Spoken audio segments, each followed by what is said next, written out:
What's going on, everybody? Tanner here with another video. Hope you're all having an amazing and productive day. So we're still here, day number 3, and Noah's here today. Finally, super excited to have him here because I've been waiting for like a month now for him to talk about CBO. So what I want before we even get into like the CBO strategy and everything is just if you want to give like a quick intro to actually what CBO is for people that maybe don't know what it is. Maybe it's like a comparison for ad set level budgets and how it's going to become mandatory. All right, so CBO is basically it's a new budget system that Facebook has implemented around. It was in the beginning of Q4 last year when they first introduced it, and I never cared about it. I actually avoided it, but then they released that they were going to make it mandatory in September, and kind of scared me and pushed me to start messing around with it. So CBO is basically a new way to set the budget, where instead of setting the budget on an ad set, you're setting budget on the campaign level. If you have 10 ad sets at $5 a day, each ad set will spend $5 with normal budgets, right? But with CBO, if you had 10 ad sets and you wanted $5 per ad set, then you would set the budget to $50, but it's not going to spend $5 per ad set. It's going to spend that $50.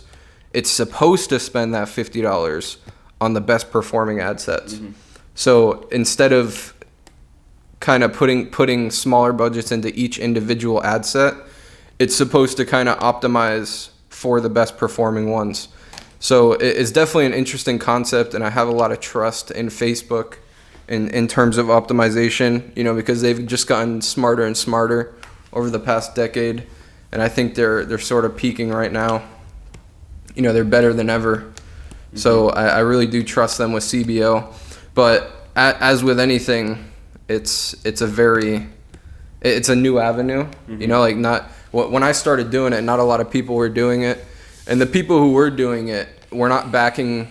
They weren't backing what they were saying up with tried and true results. Yeah. Something that has worked for months and months. Mm-hmm. which is what I'm used to. That's what I trust.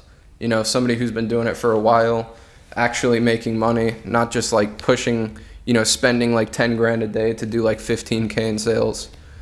Yeah. Not that that's bad. If you have a good margin, that's not bad. But yeah. I mean, I just didn't really trust anything that anybody said because they weren't backing it up. They haven't been doing it long enough, whatever, which kind of pushed me to try and figure it out on my own. I kind of took bits and pieces of what other people were talking about and just started testing, and I did a lot of stuff. CBOs here and there, probably made about 100 different CBO campaigns before I started to connect the dots. Mm-hmm. And, start to understand. I would do like $100 CBOs here and there and really pay attention to, what happens if I turn off an ad set, what happens if I make a new one, what happens if I do different budgets. Is there a difference between how many ad sets are in the CBO? Mm-hmm. As you'll see, 5 is like the magic number that I found. And also the number of ads under each ad set, which I know you've been seeing some success with multiple ads, which that's something that I always try to do, which I think we're doing. How many do we have? Always 4. Like 4? Yeah. So if you want to, you can go ahead and introduce who this is here and sort of what we're going to be talking about. All right, so this over here is my student West. He started working with me on the 1st of last month, so it's been about like a month and a half or so. Yeah. And he had another store, but this store that we're seeing on the screen right now, I'll have you pop up the screenshot. This was started from scratch about a month ago. April 16th we started it. April 16th. So what day is it today? Right now it's May 19th, so a little bit over a month. You can see it's done 190K in sales. That's what's tracked.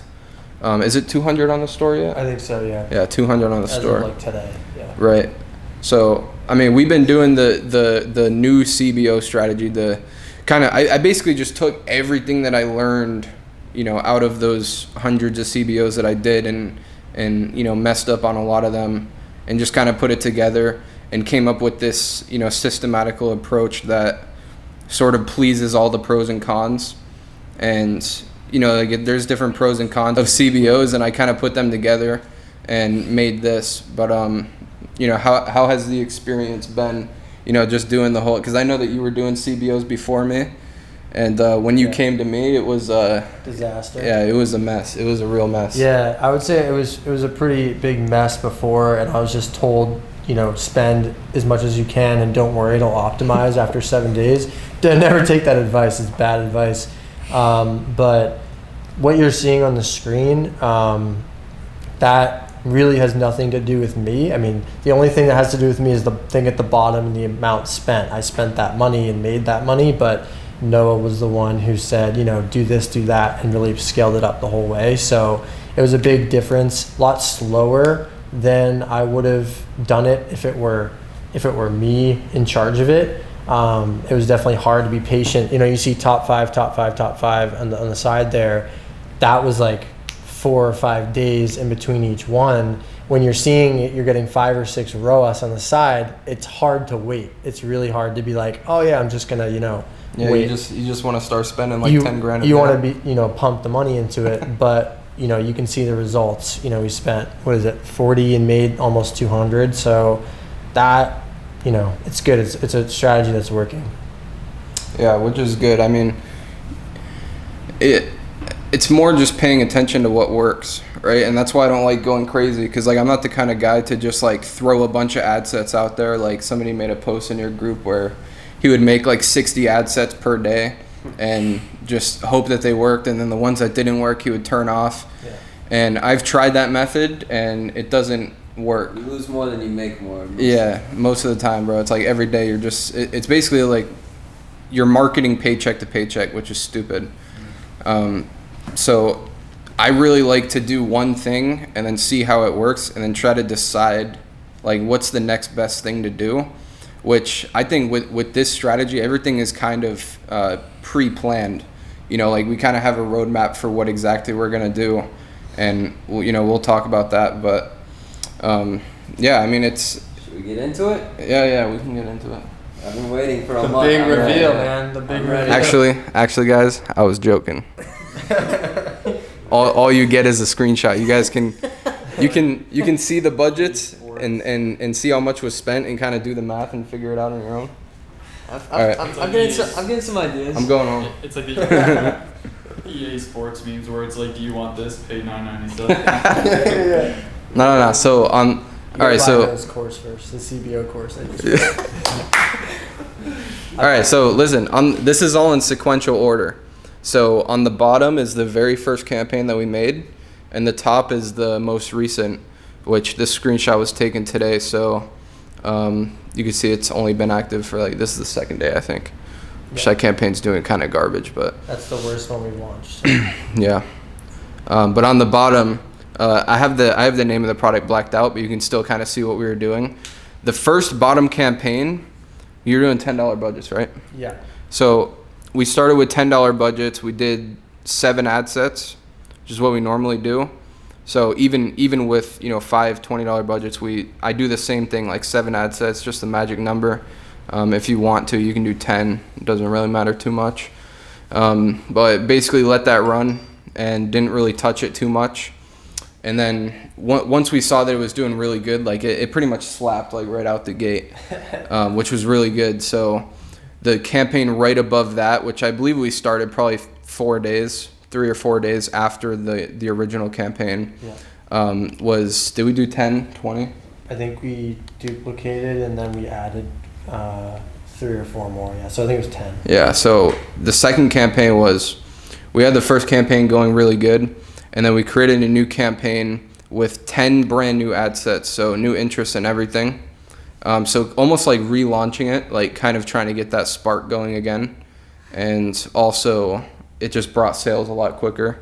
So I feel like that, that part of the strategy is like really important because, it allows us to maneuver into the next part pretty quickly. As if otherwise you'd have to wait a long time.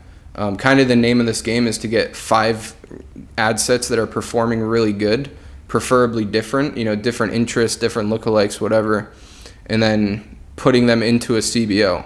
So the whole reason of doing that second interest campaign, instead of adding 1 interest a day, we kind of jump started it by, starting with 20, in the first like 4 or 5 days.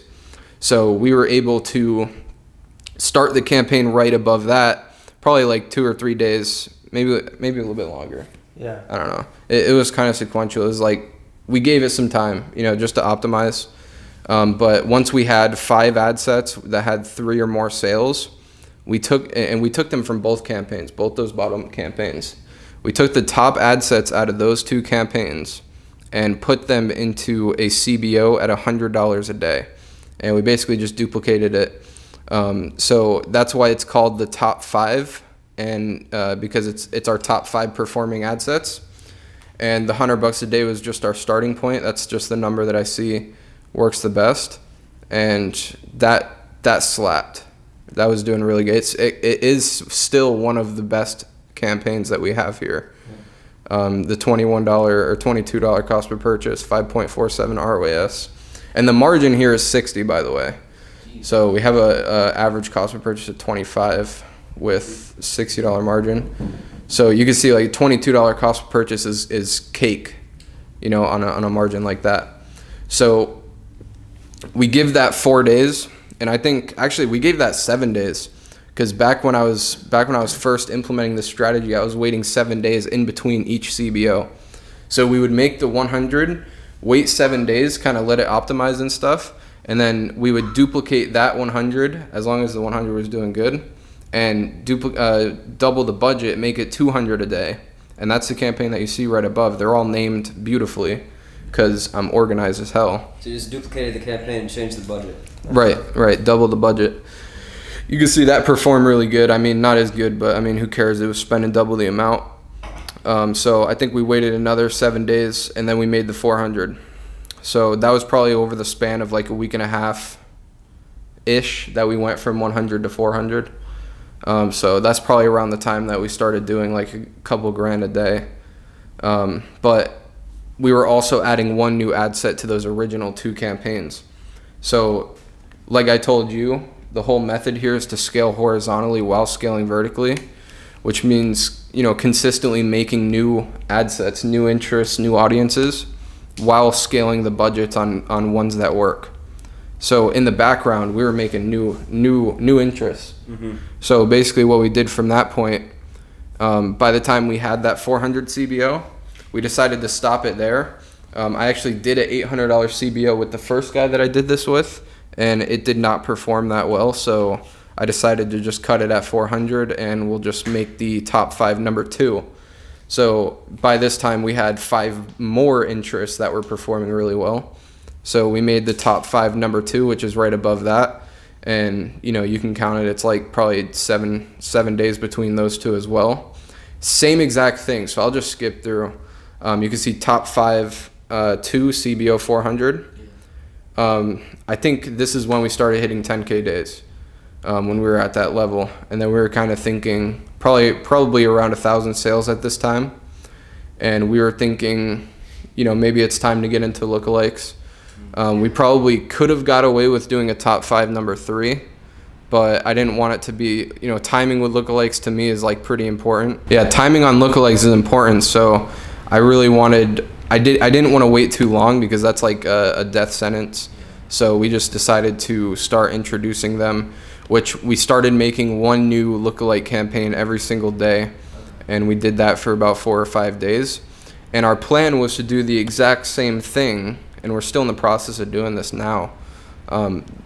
Basically make the PV lookalike campaigns, and you can see that that's actually normal budgets. So that's kind of our foundation, right? Like those 2 campaigns on the bottom, we consider that the foundation. That's the horizontal. And then the CBOs with the budget scaling, that's the vertical. So we're doing the exact same thing with lookalikes, just trying to get like a good foundation of lookalikes working, which you can see that we have 4 campaigns. I mean, there's probably at least 20 ad sets out of those 4 campaigns that are performing good. But yeah, we just made every single lookalike campaign day by day, and they're performing good. But then now what we're doing is we're starting to make, take the top 5 out of the page view lookalike campaign, and we put it into a CBO 100. And you can see that we doubled it up, and it did not as good. And then we doubled it up again, and it's doing not as good. So I think our next plan, instead of making another add to cart CBO, is to do retargeting, because we haven't done retargeting yet. Wow. And one quick question. So for the original interest campaigns at the ad set budget level, are you using the same, like, I don't know, I think you said like $10 a day budgets. Are you using the same budgets there as the lookalike ad set level budgets? Yeah, we're doing 10 on the lookalikes. Yeah. And have you seen anything of like, because I don't have a ton of experience with CBO, but like some things that I've experienced before has been like, you know, maybe I do a new budget or whatever, and it kills the other previous CBO with a lower budget. Yeah, so that was obviously one of the things that I tested when I was in the initial testing phases. You know, when I was, you know, just doing it here and there, you know, not like an organized thing like this. Mm-hmm. That was one of the things that I did notice, is that CBOs kind of work differently from ad sets, where I would never do this with an ad set, you know, doubling budgets and stuff, because I just noticed exactly what you said. You know, if you double the budget, it'll just kill the original. Mm-hmm. And then eventually the doubled budget one would die out and you're left with nothing. Yeah. But I don't really see that happening with CBOs. It's been about a month and the originals are still doing okay. So, I mean, even if it does happen, that's kind of why we moved into lookalikes, you know, because I see that lookalikes especially are a lot more consistent. And I mean, even you can see, if you look down on the top 5, number 1, we have 3 different campaigns. Those are all the same ad sets, same ads, everything's active. They're all pretty much performing the same, if not, you know, within $2 or $3 of each other. And obviously it's on lifetime, so if you put it on last 7 days, it's probably a little bit different. But yeah, I mean, I haven't really seen it affect. You know that if it affected it, I wouldn't be doing it. Yeah. You know, because I think really long term, you know, if it's gonna last, I mean, if it's not gonna last, I won't even waste my time on it. Yeah. It's kind of the whole reason why I take it slow, but at the same time, like, it's really, really fast. You know, like, we were hitting 10K days before we even, you know, checked the damn store. Yeah. You know, we kind of just looked at it and we were Snuck like, up on us, yeah, for like, sure. holy shit, we're doing 10K a day type of thing. We had one day where we spent something crazy. It was 1,100. 1,300. Yeah, like Yeah, 1,100 $1,100, made 10.7, and like the craziest thing you've ever seen. It was like a 9.46 ROAS, and we made 3.3 in profit that day. Wow. That's amazing. kind of just like what just happened kind of thing. It's pretty cool. So we're just trying to build from there. But now that's been like consistently how it's been going. So Yeah. I mean, I think the margin's big enough to where, you know, the cost per purchase is going to consistently go up, but that should be fine. We should be able to maintain it for another month or so, maybe a little bit longer. But I think that's the game that we're in now, is just trying to get new campaigns to take off like the originals now. Mm-hmm. But you know, I've been in this long enough to know that once the cost per purchase, like once that bottom number, you know, the 24.75, once that goes up, usually stays where it is. Very hard to get that down, especially when you have 1,500 orders. Yeah. You know, you'd have to make another, you know, 300 orders at half that cost per purchase just to bring it down by $1. Mm-hmm. So usually when that goes up, it's up. But maintaining it is like where a lot of people struggle. You know, getting to a 10K a day point and maintaining a 5 ROAS. For most people that I know, it's like unheard of. Like, nobody really can do that. I think the main reason is because they're not patient enough. They just try to jump the gun. Definitely. You know, they come in with the understanding it's just like if it has a 5 ROAS or a 4.93, you just start spending more and that'll remain. Yeah. Or they're like, oh, if I spend 50K a day, you know, and I only have an ROAS of 2.5, they're still fine, Mm-hmm. right? But you know, I mean, which would be good, but most of the time it doesn't end like that. Yeah. I'm kind of more of a guy to just like, you know, this is obviously working really well, Yeah. so we're just gonna leave it. Definitely gives me a good idea, because like right now the stuff I'm doing with that one student that's maintaining like over a 6 ROAS for both of the campaigns, but it's only ad set level budgets. Like, we haven't even tried any CBOs at all for it yet. Dude, that's the defining moment. We're gonna have to weigh out. We're gonna work on some more interest though, still, to get that solid 5. But I like this. I like the mix of the ad set level budgets with the CBO. Now, what do you think is gonna happen with this entire strategy? Like, once CBO becomes mandatory, and you're using, you know, the ad set level budgets to find these ad sets, what do you think is gonna be the next case? No idea. Have to wait and find out. Yeah, I mean, I really haven't messed with testing with CBOs, because I think it'll be a lot easier down the line.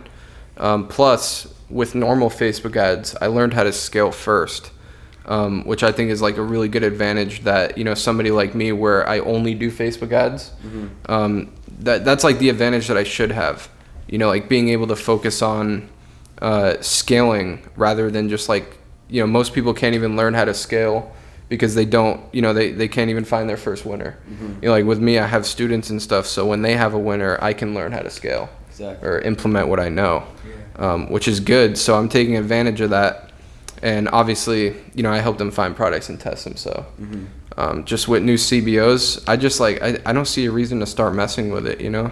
Yeah. They're not going to implement it until September. I think CBOs will be a lot better until then. But I think knowing how to scale when CBO does come mandatory, I'll probably have a better testing strategy than most out there, mainly because I know like how to transition from you know, scaling horizontally or just testing into scaling, which I feel like that's where a lot of people mess up, is they don't know how to transition from testing to scaling. Like they want to just keep testing. Yeah. You know what I mean? Like they never focus on one thing or focus on the thing that works. Yeah. Definitely. Well, I think it was worth the month-long wait because now I should be able to make a lot more money. Yeah, I have a disclosure though. I've only done this 3 times. It has a 100% success rate, but that doesn't mean that it's proven. Yeah. My 0 to 6-figure strategy was proven hundreds of times, you know, like literally. And this is not like that. This is kind of why I've been kind of low key about it, because I bet, you know, 2 months from now I'll probably be looking at this video like, you know, look at that idiot. He doesn't know what he's talking about. So, but I think it's developed into something strategical and measurable. But I'm just saying, you know, it's not 100% proven yet. Yeah. You know what I mean? It's at least worth a shot if you're in that phase and if you have 5 consistent profitable ad sets. It's worth. Oh yeah, it's worth I think it's always. I mean, just look at these results. Yeah. You know, and like I've had other people where we have the first 2 campaigns going good, and we just recently transitioned into CBO 100, and those are performing good. So I'm hoping to follow the same exact path. Yeah. Any questions? Brandon? Derek? Actually, this helps a lot though because I never knew about like the transition phase into scaling, as you said. Yeah. So Because a lot of people, just yeah, I mean they don't know what to look for. yeah. You know, like.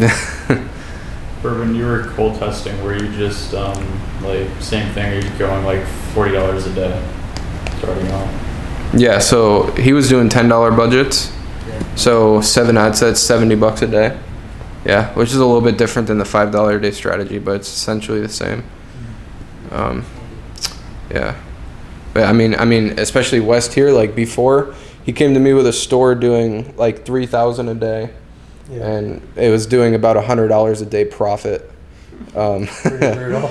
So I mean, it was really easy. That was my first mission, is to turn that store around. Which it was really simple. You know, talking about transitioning, man, this guy was just testing.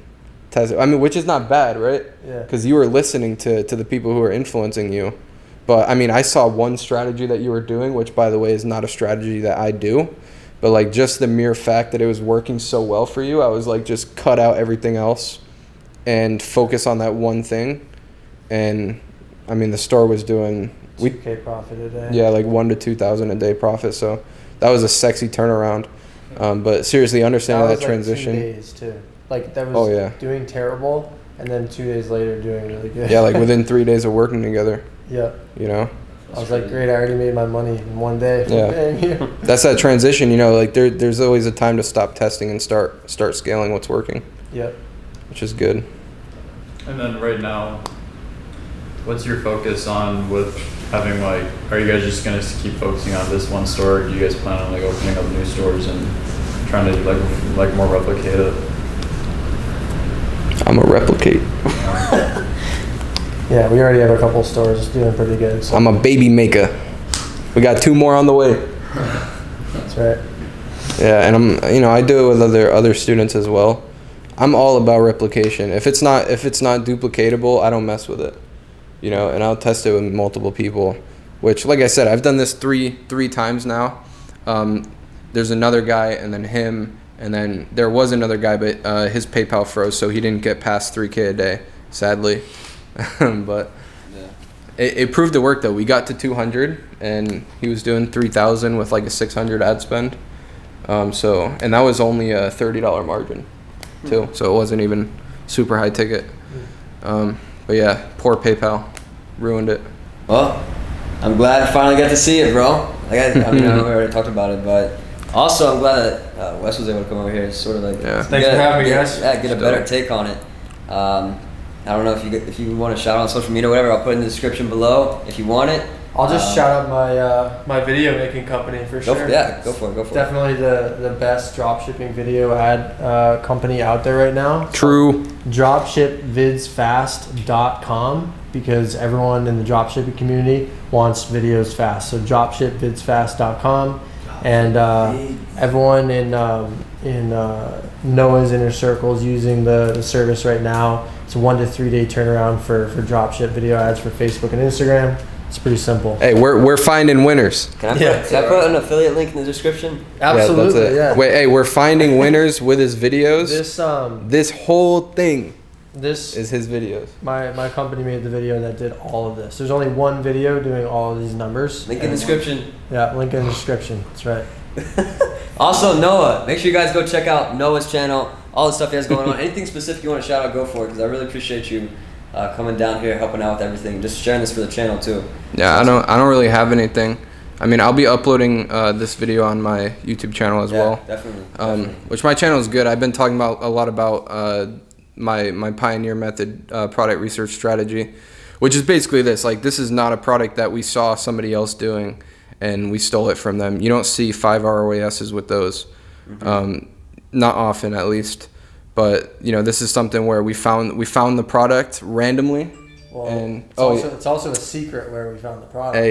hey, That's a secret too. okay, yeah, but we found the product randomly, and we're just like, yeah, let's test it. So I mean, that's the premise of the Pioneer strategy. But if you want to learn more, definitely go check out my YouTube channel, because I just uploaded a couple videos on it.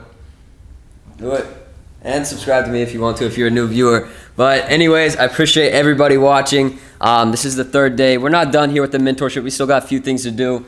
But I'm glad we got to make this video. I know it's a longer one, but a lot of value here. So if you enjoyed this video, make sure to leave a like, comment, and subscribe. Peace.